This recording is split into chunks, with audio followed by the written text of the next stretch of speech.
底是谁？降技能。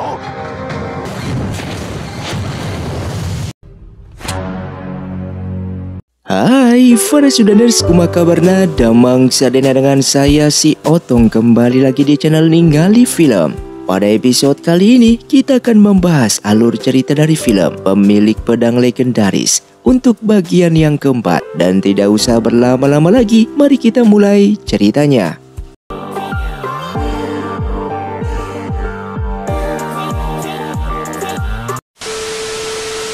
Film pun dilanjutkan dengan diperlihatkannya Tetua Su yang kembali dan melaporkan hasilnya kepada Kaisar Dewa dengan mengatakan kalau Jining sudah ia kendalikan sebelumnya, namun jiwa jahat yang ia masukkan bisa dihilangkan oleh Jining dikarenakan Jining memiliki kekuatan yang sangatlah luar biasa di dalam tubuhnya yang belum disadari oleh Jining. Oleh karena itu mereka harus bisa membuat Jining bekerja untuk mereka sebelum Jining menyadari kekuatan terpendam di dalam tubuhnya tersebut. Sementara itu Jinong kembali menemui Xuanji dan mengatakan kalau ia sudah memutuskan hubungan persaudaraannya dengan Jining. Mendengar hal itu Xuanji menjadi marah karena seharusnya Jinong tidak melakukan hal itu supaya nantinya Jining menjadi teman mereka dan bekerja sama untuk membalaskan dendam kepada suku Ji. Oleh karena itu Xuanji memberikan Jinong seorang pengawal yang bertugas untuk menjaga sekaligus membantunya dalam melakukan sesuatu hal, dan wanita ini bernama Mu Chen. Di sini Mu Chen diberikan tugas untuk membuat sebuah surat palsu yang nantinya diberikan kepada Jining mengatasnamakan dari suku Ji. Di sini Xuanji berencana membuat hubungan antara Jinong dan Jining baik kembali. Sedangkan di sisi lain, terlihat Jining berada di sebuah bukit karena mendapatkan pesan dari suku Ji. Dan baru saja tiba di sana, tiba-tiba ia diserang oleh anak panah. Lalu Jinong datang membantu menyelamatkannya. Semua rencana tersebut sengaja dilakukan oleh Jinong bersama Mu Chen dengan berpura-pura mencelakai Jining supaya Jinong bisa membantunya. Lalu setelah itu ia pun meminta maaf mengenai apa yang telah terjadi. Alasan ia masuk ke dalam suku ujian hanya untuk menjadi mata-mata karena untuk membalaskan dendam suku Ji. Jinong harus menjadi orang kepercayaan Donkey terlebih dahulu. Jining yang mendengar hal itu percaya atas ucapannya tersebut tanpa ia sadari kalau Jinong sedang berbohong. Singkatnya di perguruan, terlihat Lata membawa Jining bersama yang lainnya untuk pergi ke Gunung Tianbao dalam menghadiri undangan dari Liu. Sesampainya di Gunung Tianbao, mereka pun datang ke rumah bordil dan Liu menyambut mereka dengan memberikan makanan beserta minuman yang sangatlah enak.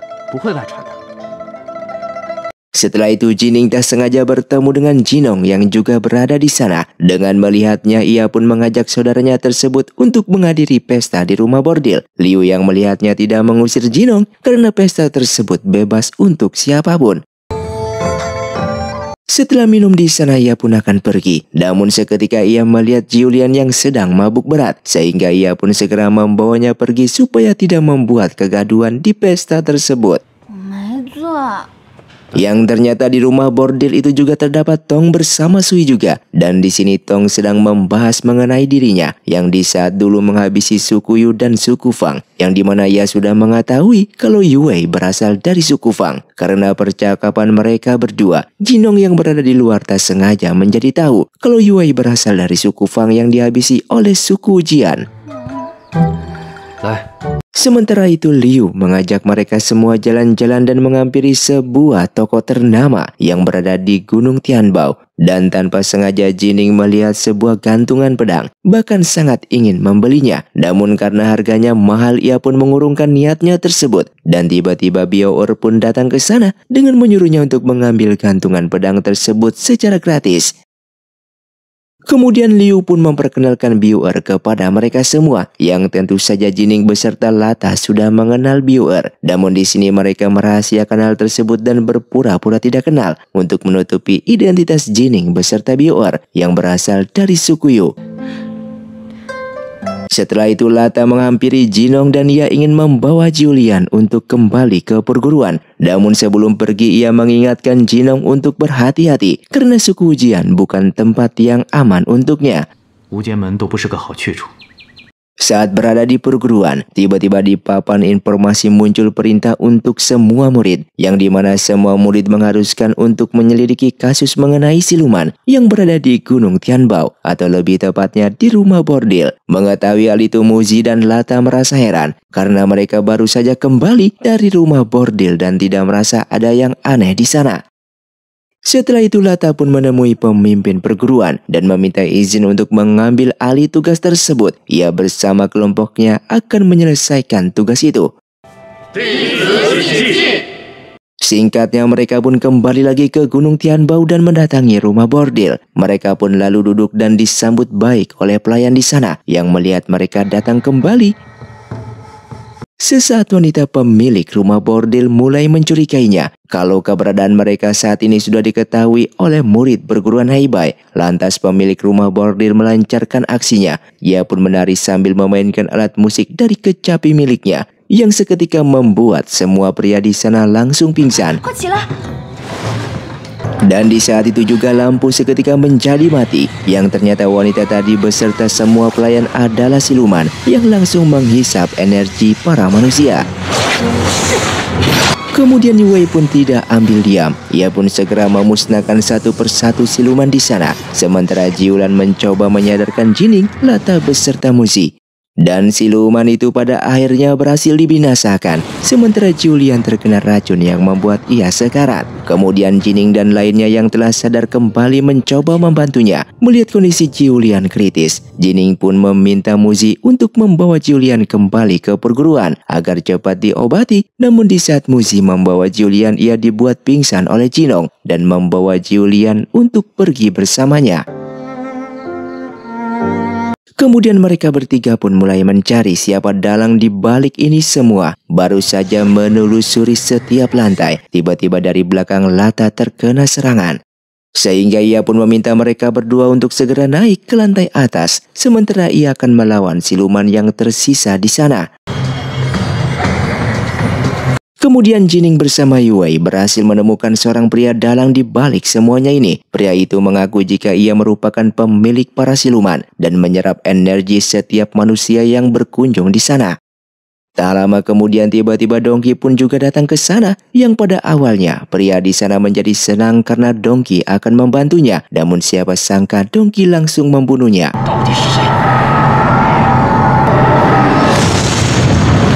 Kemudian Yue pun sesaat bertanya alasan Dongki datang membantu mereka. Lalu Dongki menjawab jika ia tidak memiliki alasan. Ia hanya ingin melindungi Yue dari mara bahaya. Tak lama kemudian, portal penghubungan antara dunia siluman dan dunia manusia mulai terbuka, yang dimana hal itu sangatlah berbahaya. Lalu Jining berusaha menghancurkan portal tersebut yang dibantu oleh Yue. Dongki yang melihat mereka berjuang pada akhirnya ikut membantu, sehingga portal tersebut berhasil dihancurkan. Di tempat lain, Lata kembali ke perguruan dengan meminta maaf karena gagal melindungi murid lainnya. Namun setelah melihat lilin di sana, pemimpin perguruan mengatakan jika Jining beserta lainnya pasti baik-baik saja. Sementara itu Dongki menjelaskan kepada Yue kalau ia merasa aura milik mendiang kekasihnya tersebut sama persis dengan aura yang dimiliki oleh Yue. Bukan hanya itu, dari segi wajah dan sifat juga terlihat mirip, sehingga ia beranggapan jika Yue merupakan reinkarnasi dari mendiang kekasihnya tersebut. Setelah itu ia pun menemui mendiang kekasihnya dan bercerita jika ia telah menemukan reinkarnasinya. Dan saat ini ia merasa senang apabila tidak bisa memiliki Yue, setidaknya ia akan berusaha untuk melindunginya. Di lain sisi, Jinong mencoba menyembuhkan racun yang berada di tubuh Julian. Dan Julian yang mulai tersadar kembali, namun tubuhnya semakin kritis, membuat Jinong segera menemui Dongki dan meminta obat untuk menolong Julian. Akan tetapi Dongki menolaknya karena obat milik suku Jian tersisa sedikit. Dan mendengar hal itu, Jinong pun langsung mengancamnya jika ia akan membocorkan rahasia mengenai Dongki yang waktu dulu menghabisi seluruh suku Fang kepada Yue, yang membuat Dongki mendengarnya pun langsung menyerangnya. Di sini Dongki menjadi khawatir apabila Jinong buka mulut, hingga pada akhirnya ia pun memerintahkan Sui untuk memberikan obat yang dipinta olehnya. Lalu Jinong pun berterima kasih dan pergi dari sana. Setelah itu Dongki kembali menemui Kaisar Dewa dengan mengatakan jika saat ini ia tidak akan membantunya lagi dan akan meninggalkan suku Ujian untuk kembali ke jalan yang benar. Kaisar Dewa pun menjawab meskipun Dongki telah menemukan reinkarnasi kekasihnya, namun ia tidak tahu kalau Yue memiliki sebuah penyakit yang mematikan, yang sama persis seperti mendiang kekasihnya tersebut. Mendengar hal itu, Dongki pun sangatlah terkejut, sehingga Kaisar Dewa mengancamnya, yang apabila Dongki membantunya untuk lepas dari segel yang membelenggunya ini, maka ia akan menyembuhkan penyakit milik Yue. Hingga pada akhirnya Dongki pun mengurungkan niatnya dan terpaksa untuk kembali membantu Kaisar Dewa. Singkatnya Julian pun pada akhirnya sadar kembali atas berkat obat yang diberikan oleh Jinong. Dan setelah itu Mu Chen pun dipinta untuk menjaga Julian sebentar. Sedangkan saat ini Jinong sedang mempelajari sebuah kitab milik suku Xiaoyan. Dan singkatnya setelah berhasil mempelajari teknik bela diri dari kitab peninggalan orang tuanya, terlihat Jinong bertarung melawan semua pertarung di arena. Kemudian Tong yang melihatnya lalu mengajaknya untuk bertarung, yang membuat Tong kalah dalam pertarungan tersebut. Setelah itu mereka bertiga dipanggil oleh Dongki dan bahkan diberikan sebuah tugas, yang dimana suku Ujian sedang berbisnis dengan beberapa suku lainnya dan hendak mengirim senjata. Seketika itu Jinong pun meminta tugas tersebut agar diserahkan kepada dirinya dan biarkan saja ia yang akan menyelesaikannya. Di saat akan kembali ke kamar, Jinong mulai melihat sebuah peta untuk memulai perjalanan. Namun di saat keluar sebentar, tiba-tiba Tong masuk ke dalam kamarnya untuk melihat rute perjalanan Jinong. Lalu di saat Jinong kembali, ia pun menyadari seseorang yang telah masuk ke dalam kamarnya tersebut. Namun ia memilih untuk diam. Yang pada akhirnya ia pun membawa pasukan untuk menyelesaikan tugas tersebut. Dan baru saja berangkat, tiba-tiba senjata yang ia bawa dicuri oleh sekelompok orang yang tidak dikenal dan membunuh semua pasukan yang ia bawa.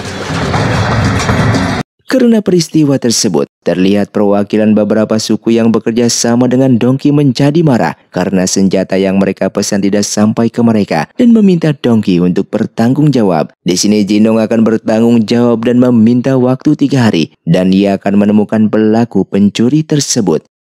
Kemudian Dongki sesaat bertanya dengan cara apa Jinong akan menemukannya, sehingga Jinong mengatakan sebelum ia akan pergi kemarin. Di saat itu seseorang seperti masuk ke dalam kamarnya dan melihat peta rute perjalanannya. Ia yang sudah curiga dari awal, lalu menaburkan sebuah bubuk pelacak di beberapa senjata yang hendak dikirim. Dengan begitu ia bisa menemukan senjata tersebut, yang membuat Tong menjadi panik karena bagaimanapun juga pelakunya adalah dirinya. Ia tidak menyangka Jinong akan sepintar itu, dan apabila semuanya ini ketahuan, maka nyawanya saat ini dalam bahaya.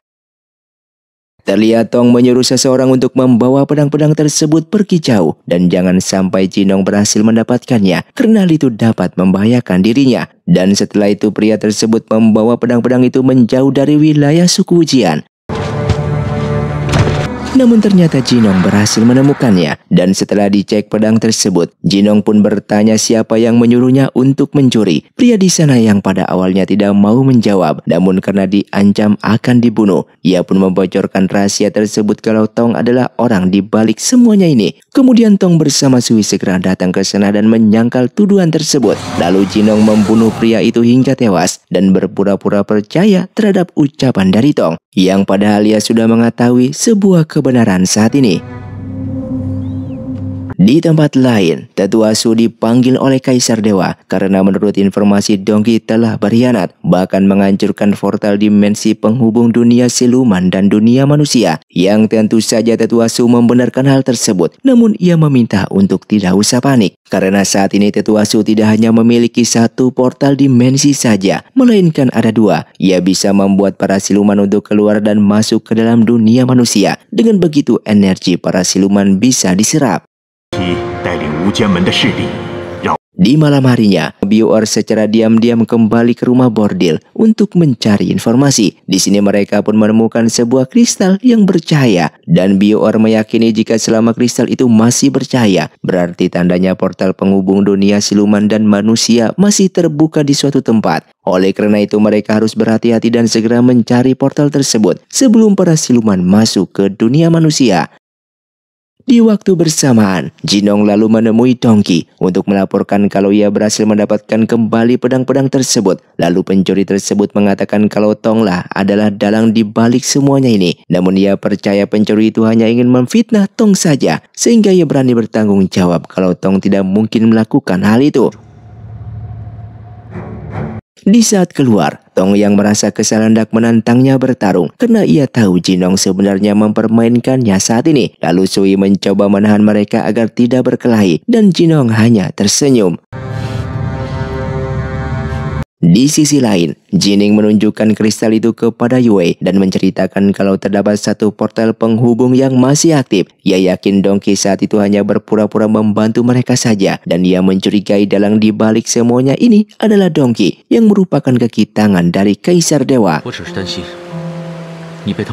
Setelah itu Yue kembali menemui Dongki untuk bertanya apakah benar Dongki telah menipunya. Karena menurut informasi dari Jining terdapat satu portal penghubung yang masih aktif dan semuanya ini ulah dari Dongki. Mendengar hal itu Dongki pun menyangkal tuduhan tersebut. Ia memang merupakan kaki tangan dari Kaisar Dewa. Namun masalah portal penghubung itu ia tidak tahu sama sekali. Karena Kaisar Dewa memiliki banyak anak buah selain dirinya. Ia pun membantu mereka kemarin karena ingin melindungi Yue.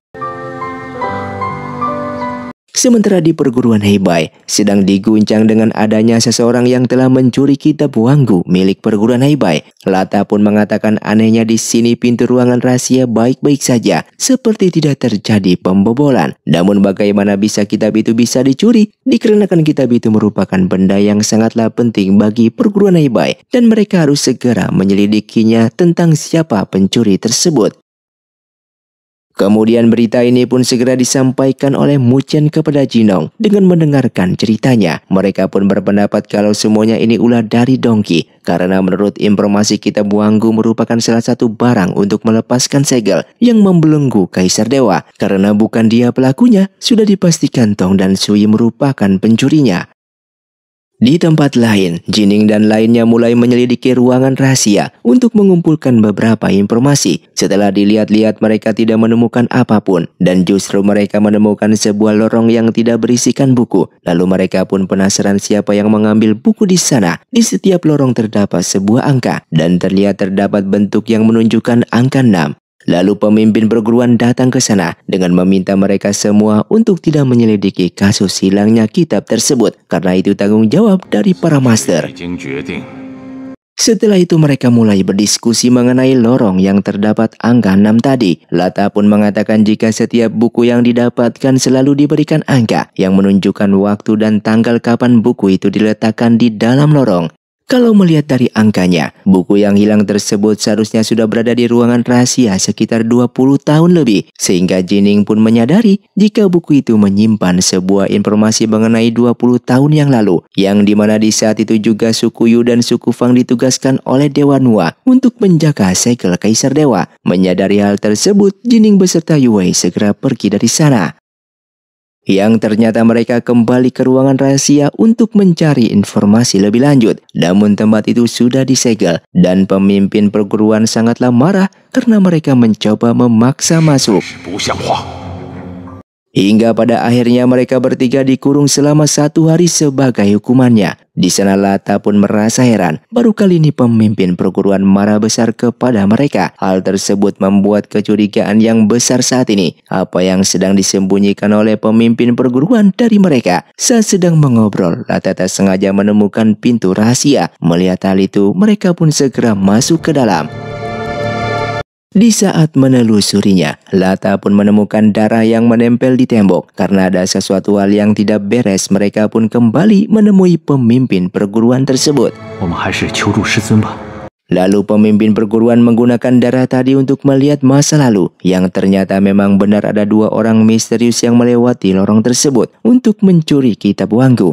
Dan bisa dipastikan kedua orang itu berasal dari suku Jian, yang tak lain adalah Tong beserta Sui, anak buah dari Dongki. Mereka pun bertanya apakah kitab Wanggu terletak di lorong nomor 6. Namun pemimpin perguruan berkata bukan, karena kitab Wanggu tidak terletak di sana, melainkan memiliki tempat khusus di ruangan rahasia. Pemimpin perguruan sekali lagi meminta mereka untuk tidak ikut campur dalam masalah ini. Kemudian di saat malam harinya, Master Chan menghampiri Jining yang sedang menyendiri. Ia pun mengetahui Jining mau masuk ke dalam ruangan rahasia untuk menyelidiki buku yang hilang di lorong nomor 6. Lantas di sana ia pun memberikan sebuah jimat yang dapat menghancurkan segel di ruangan rahasia tersebut. Ia melakukan itu karena merasa kasihan melihat Jining. Dengan bersamaan, Tong yang berhasil mencuri kitab Wanggu tidak bisa membukanya dikarenakan terdapat segel. Tak lama kemudian Master Chan menghampiri mereka, yang ternyata ia adalah dalang di balik pencurian kitab Wanggu tersebut. Karena kitab tersebut merupakan benda kedua untuk bisa melepaskan segel Kaisar Dewa. Sementara itu Jining bersama Muzi memasuki ruangan rahasia secara diam-diam dengan menggunakan jimat pemberian dari Master Chan. Ia lalu mencoba merusak segel di ruangan tersebut. Dan tiba-tiba pemimpin perguruan datang tepat waktu untuk menghentikan tindakannya. Dari arah belakang, Master Chan secara diam-diam memanfaatkan kesempatan itu untuk mencuri segel kitab Wanggu. Dan setelah berhasil didapatkan, ia pun pergi dari sana. Dengan menggunakan kunci segel yang telah ia curi, kitab Wanggu pada akhirnya berhasil dibuka. Dan mereka tinggal memberikannya kepada Kaisar Dewa. Di saat itu juga Kaisar Dewa bisa melepaskan segel di tubuhnya. Ia pun merasa senang karena tinggal satu benda lagi supaya ia benar-benar bisa terbebas dan keluar dari goa tersebut. Sementara di perguruan, terlihat Jining ditanyai atas dasar apa ia merusak segel di ruangan rahasia tersebut. Di sini Jining tidak menceritakan kalau Master Chan lah yang telah memberikan jimat perusak segel dan mengaku kalau itu semua kesalahannya. Setelah mereka pergi, pemimpin perguruan berkata kepada Master Feng, ia yakin Jining tidak mampu untuk menghancurkan segel di ruangan rahasia dan sudah pasti ada seseorang yang membantunya yang tak lain adalah Master Chan, karena hanya para master lah yang bisa merusak segel tersebut. Dan tiba-tiba Master Chan datang ke sana dengan berpura-pura kalau jimat miliknya telah dicuri oleh seseorang. Ia pun tidak mengetahui siapa pencurinya. Hal itu dilakukannya untuk menutupi kecurigaan pemimpin perguruan kepadanya. Dan film pun bersambung. Terima kasih untuk kalian yang sudah menonton video ini sampai habis. Sampai jumpa di video selanjutnya. Saya pamit ruang dari Ningali Film. See you, undur diri dan salam Sundaners.